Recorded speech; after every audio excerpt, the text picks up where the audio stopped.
I am Kesten Rono, and thank you for being here. Welcome to a new year, a new you, a new opportunity to see life differently.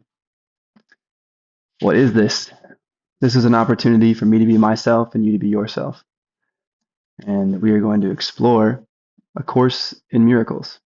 This is new for me, and it's okay if it's new for you too. I'd like you to consider 4 ideas that you are worthy, powerful, abundant, and complete. This is a mantra I've been encouraging myself to say for several years now, and it's starting to fit. Please try and say it with me. I am worthy. I am powerful. I am abundant. And I am complete. When I first started saying these words, they didn't fit well on me, but I was going through the process and taking the step for the sake of taking the step. A new lesson for me. Releasing timing and expectation. Feeling presence and consciousness, and releasing into the unknown. Believing that ideas exist as they are. So say something like abundance. Well, abundance is abundant. It is. And if I can imagine it and if I can feel what abundance is, then it too exists in the unknown. And if I believe that I am worthy and abundant, then I will find this abundance. And what I have found that as I try to wear these ideas, I become these ideas. And I'm grateful to start seeing miracles in my life. I want to experience more of this. And so I'm using my voice. And if you're here listening, I appreciate you listening. And I want to invite us to learn about A Course in Miracles together. What will this be about? I don't know. But I look forward to reading it. There are 2 sections I'm going to focus on for the next year. The first is Chapter 1, The Meaning of Miracles, Principles of Miracles. There are 50 principles of miracles. I intend to highlight one and review them each session. And for the rest of the year, we'll be going through 365 lessons together. I don't know how you feel now, how patient you might choose to be as we move along, how consistent you might be. But I'm going to encourage myself to be patient and consistent, to try these lessons on one day at a time, and practice using my voice, sharing here with you as I am. So please just be invited to be yourself as you are, and we'll grow the quality and the idea of whatever this is together. So thank you so much for being here, and thank you for seeing me as I am. Let's get started. The meaning of miracles, principles of miracles. Number 1, there is no order of difficulty in miracles. One is not harder or bigger than another. They are all the same. All expressions of love are maximal. There is no order of difficulty in miracles. One is not harder or bigger than another. They are all the same. All expressions of love are maximal. I'm hearing that miracles are expressions of love. Would you allow yourself to believe that all expressions of love are maximal? Would you allow yourself to let love into your life? To become the wavelength of love? So today we'll consider the principle of miracles number 1, There is no order of difficulty in miracles. All expressions of love are maximal.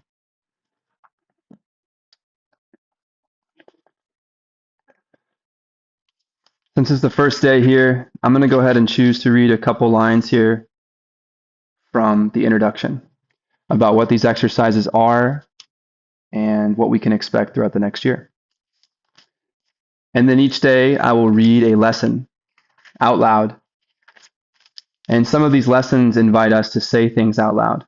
And I hope you find by turning this audio on and sitting in silence or enjoying yourself throughout life, that you can listen to me, and during the parts where you're invited to repeat, that you say these things out loud into yourself.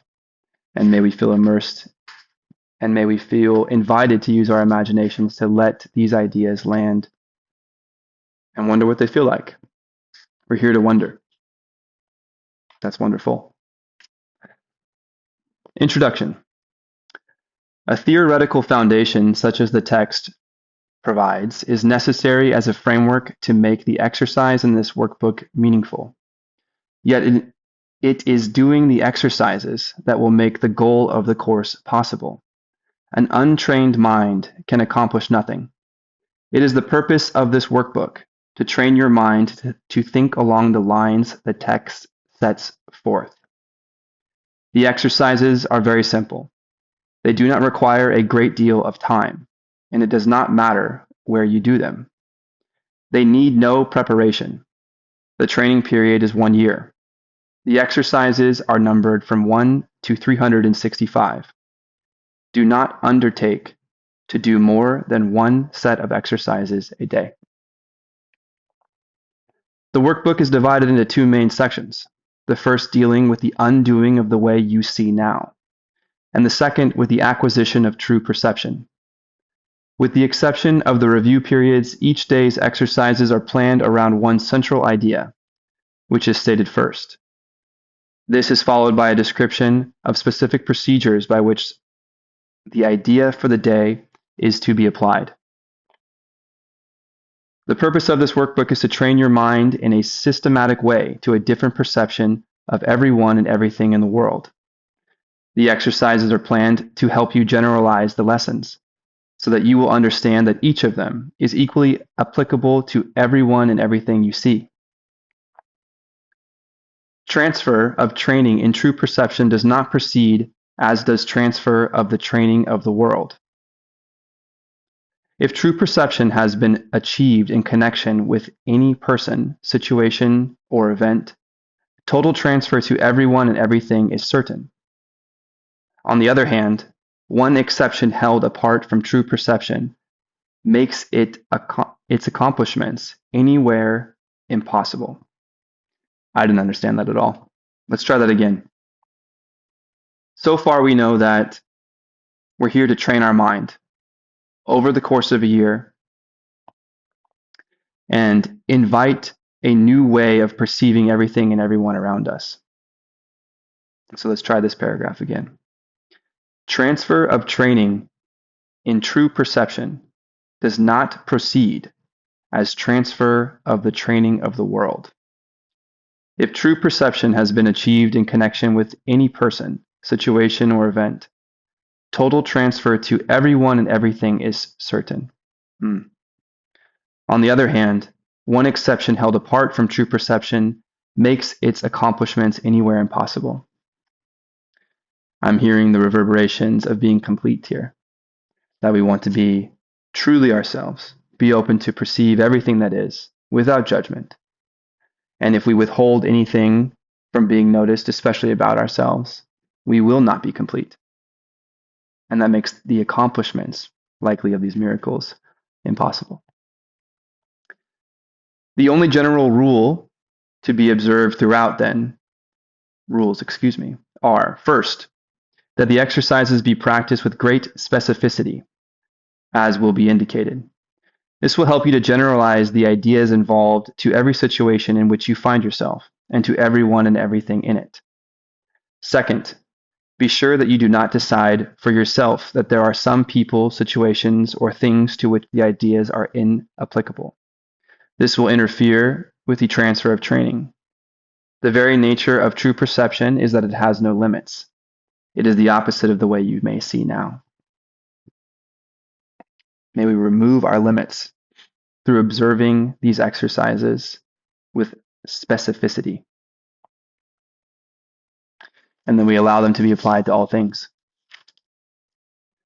The overall aim of the exercises is to increase your ability to extend the ideas you will be practicing to include everything. This will require no effort on your part. The exercises themselves meet the conditions necessary for this kind of transfer.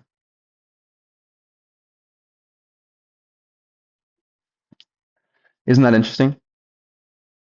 We're going to attempt to extend the ideas in this book to everything, and that will require no effort. Even now, I feel that I'm assigning a lot of effort to what I'm doing here, just hitting record and daring myself to speak. So as we go forward in this book, may we both feel invited. May we all feel invited to practice specificity with no effort. Some of the ideas the workbook presents you will find hard to believe, and others may seem to be quite startling. This does not matter. You are merely asked to apply the ideas as you are directed to. You are not asked to judge them at all. You are asked only to use them. It is their use that will give them meaning to you and will show you that they are true. I found this to be true with repeating the phrase, I am worthy, I am powerful, I am abundant, I am complete. And in fact, the place that I would do this is on my most challenging set at the gym, out loud, looking at myself in the mirror, because that's what I felt bubbling out of me in order to use my voice and find meaning in myself. And over time, I become these things. It has been through the use of them that meaning has been found. And I've discovered that they are true. And I want to breathe more life into that truth. Remember only this: you need not believe the ideas, you need not accept them, and you need not even welcome them. Some of them you may actively resist. None of this will matter or decrease their efficacy. But do not allow yourself to make exceptions in applying the ideas the workbook contains. And whatever your reactions to the ideas may be, use them. Nothing more than that is required. I invite you to use your imagination and believe that what we are studying here could be of practical application to you and to me, and that there's a world where we feel fuller with ourselves and more radiant, and we invite the idea of miracles into our life, whatever shape that takes. But it sounds like it takes the shape of everything and everyone. And if we could be so lucky, without believing we are so crazy, we might just become this idea. And therefore we find it everywhere around us. That's not a foreign concept. If we find ourselves scattered on one day, we're very unlikely to find offerings of peace all around us. But if we've taken time to feel relaxed and we feel provided for and safe, we might just notice more nature around us. So my goal for me is to do these exercises with specificity and to allow them to be true, even if I find resistance to what they say.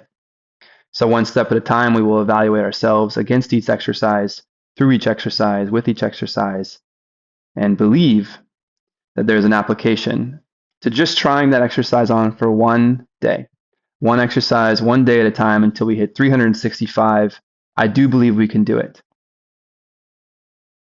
I do believe we can do it. Miracles are not hard, after all. If none are harder than other, then none are hard.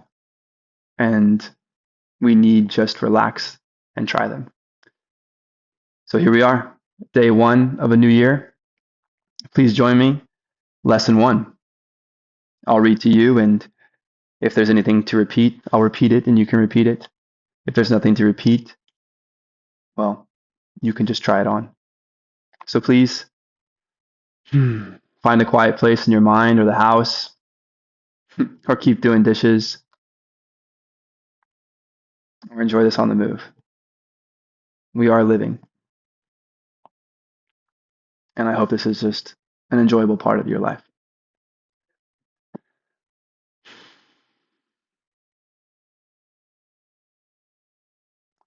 Lesson 1. Nothing I see in this room, on this street, from this window, in this place, means anything. Nothing I see in this room means anything. Now look slowly around you and practice applying this idea very specifically to whatever you see. If you see these items, please feel free to repeat after me or wear them in your mind. This table does not mean anything. This chair does not mean anything. This hand does not mean anything. This foot does not mean anything. This pen does not mean anything. Then look further away from your immediate area and apply the idea to a wider range. That door does not mean anything. That body does not mean anything. That lamp does not mean anything. That sign does not mean anything. And that shadow does not mean anything. Notice that these statements are not arranged in any order and make no allowance for differences in the kinds of things to which they are applied. That is the purpose of this exercise. Let's repeat that. The purpose of this exercise, then, is to make no allowance for differences in the kinds of things to which these statements are applied. The statement should merely be applied to anything you see. As you practice the idea for the day, use it totally indiscriminately. Do not attempt to apply it to everything you see, for these exercises should not become ritualistic. Only be sure that nothing you see is specifically excluded. So we're not going to try to name everything we see. We're just going to welcome everything that we see to potentially not mean anything. One thing is like another as far as the application of this idea is concerned. Each of these first 3 lessons should not be done more than twice a day, preferably morning and evening, nor should they be attempted for more than a minute or so, unless that entails a sense of hurry. A comfortable sense of leisure is essential.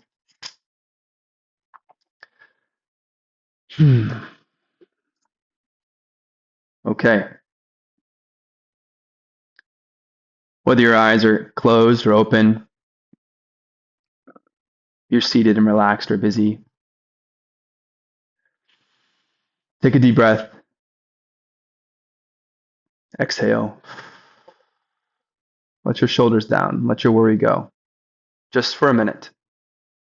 Taking a deep breath in, we're inviting ourselves to apply specificity and relaxation. Breathing out our worry. The simple exercise today is to not exclude anything from our consideration, but for everything that we see in our mind's eye, so to extend to ideas, but as well as material items around us, we are simply going to say that this item does not mean anything.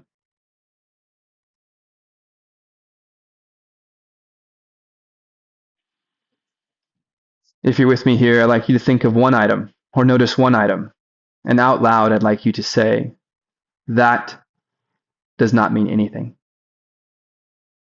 And if you're with me inside, I'd like you to pull one feeling forward, any feeling. This does not mean anything.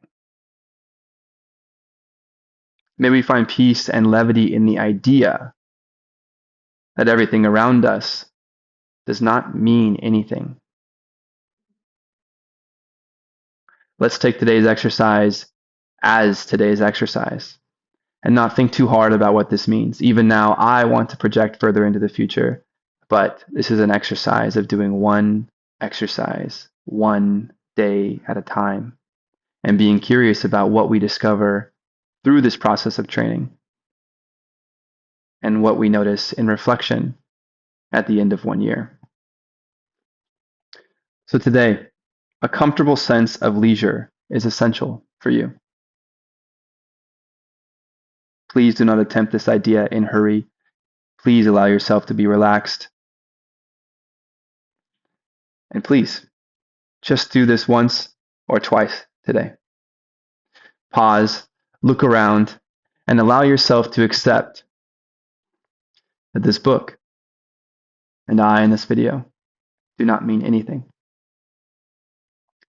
Thank you so much for being here. I'm Kesten Rono, and I welcome you to invite abundance, truth, and love into your life. See you tomorrow. Be well.